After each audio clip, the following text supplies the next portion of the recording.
তো আমার পায়ের উপর দিয়ে 22খানা মালগাড়ির বগির চাকা পার হয়ে যায়।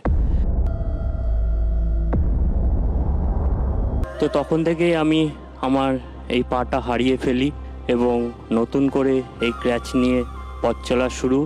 বিভাগ আনসাং হিরো। তখন ওর বয়স বছর 4। নীলপুজোর আনন্দ উপভোগ করতে মা বাবার সঙ্গে মামাবাড়ি যাচ্ছিল। পশ্চিমবঙ্গের মফস্বল শহর। ট্রেন ধরার জন্য ছোট্ট শিশুটি বাবা মার হাত ধরে তাড়াহুড়ো করে রেল ক্রসিং পেরোচ্ছিল। আর সেই সময়ই ঘটে যায় সেই বিভীষিকাময় ঘটনা। প্রাণে বেঁচে গেলেও শিশুটির বাঁ পাটি আর রক্ষা পায়নি। আমি কথা বলছি দ্য আনসাং হিরো প্রবীর সরকারের। চলুন আগে তার এভিটা দেখ। 4 বছর বয়সে একটি ট্রেন অ্যাক্সিডেন্টে একটি পা বাদ পড়ে। এই দুর্ঘটনা তার মনোবল ভাঙতে পারেনি, বরং তার জেদকে আরো কয়েক গুণ বাড়িয়ে দিয়েছিল। তাই তো আজ তিনি ভারতবর্ষের একজন বিখ্যাত ক্রীড়াবিদ।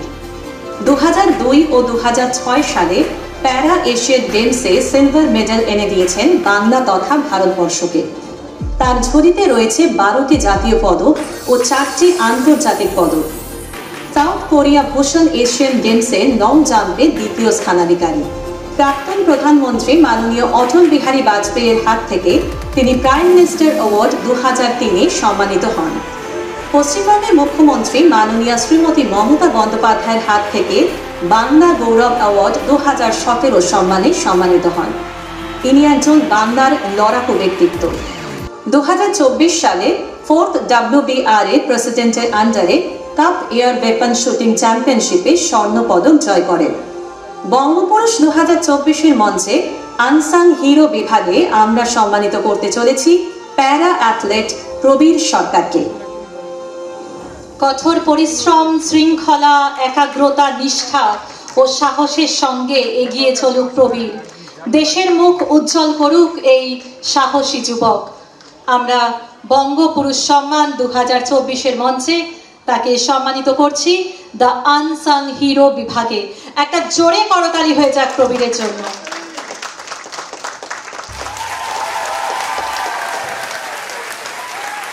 আমরা এই মুহূর্তে বঙ্গপুরুষ সম্মান 2024 সম্মাননাটি তুলে দিচ্ছি তার হাতে। টবিনের পক্ষ থেকে একটি ছোট্ট গিফট হ্যাম্পার। আমরা সরাসরি চলে যাব প্রবীরের কাছে, শুনে নেব সংক্ষেপে 2-4 কথা।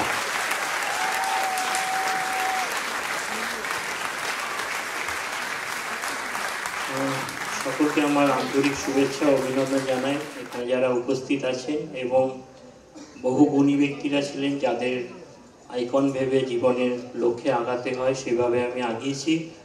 এবং রেড ওয়াইন এন্টারটেনমেন্ট এবং অভিজিৎ গুপ্তা মহাশয়কে, দাদাকে আমার আন্তরিক অভিনন্দন শুভেচ্ছা জানাই যে এত সুন্দর একটা অনুষ্ঠানে আমাকে সম্মান জানানোর জন্য এবং বঙ্গপুরুষ হিসাবে সম্মান পাওয়ার জন্য।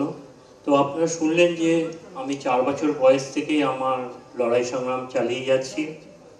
আমি মনে করি যে জীবনের ইচ্ছা শক্তিটাই সব থেকে বড়। ডেডিকেশন, অ্যাম্বিশন থাকলে এবং অনেস্টির সঙ্গে যদি আমরা কোনো জিনিসকে ভালোবাসি তো সেটা নিয়ে আগিয়ে যেতে পারি। কারণ রেড ওয়াইন এন্টারটেনমেন্টও অনেক ভালো ভালো কাজ করছে এবং সবাইকে সম্মান জানাচ্ছে। কারণ এই সম্মান শুধু আমার জন্য নয়, যারা আমাদের মতন স্পেশাল লেভেলরা আছেন এবং যারা জীবনের লড়াই সংগ্রাম করছেন তাদের কাছেও একটা মেসেজ যে এরকম রেড ওয়াইন এন্টারটেনমেন্ট আছে যারা আমাদের সম্মান জানাতে পারেন।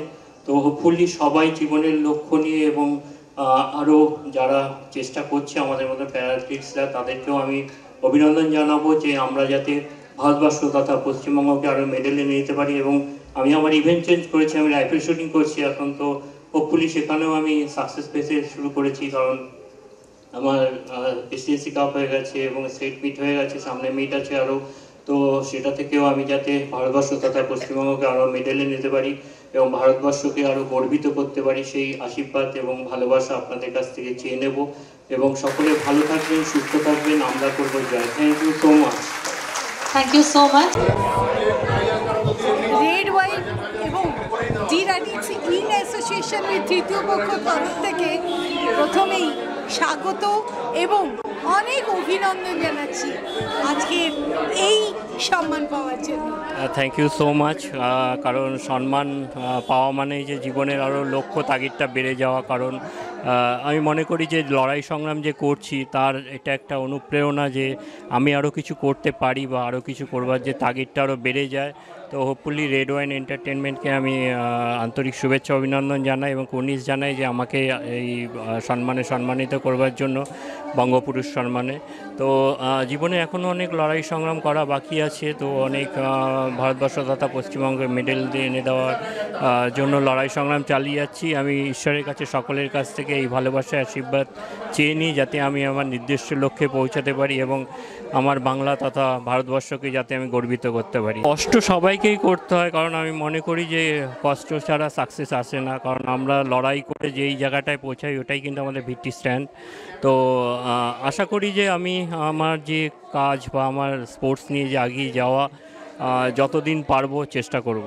এইরকম যার স্পিরিট তাকে তো পারতেই হবে। Thank you, thank you. সন্দেহের অবকাশই নেই। অভিজিৎ দাকে আমার অসংখ্য ধন্যবাদ, কারণ এই মানে বিশিষ্ট গুণী ব্যক্তিরা ছিলেন, তাদের মাঝখান থেকে যে প্যারা অ্যাথলিট হিসাবে ইন্টারন্যাশনাল প্যারা অ্যাথলিট হিসাবে আমাকে সম্মান জানানোর জন্য। এবং এটাই একটা মেসেজ যে আমরা যারা লড়াই করছি না তাদের কাছে একটাই মেসেজ যে তোমরাও করো, এই জায়গায় পৌঁছে যাবে তোমরাও হতে। তো সকলকে আমার অভিনন্দন, শুভেচ্ছা এবং ভালোবাসা জানাই। আমরা করব জয়। Thank you so much. জীবনের স্বপ্নে আনন্দের ফেরিওয়ালা।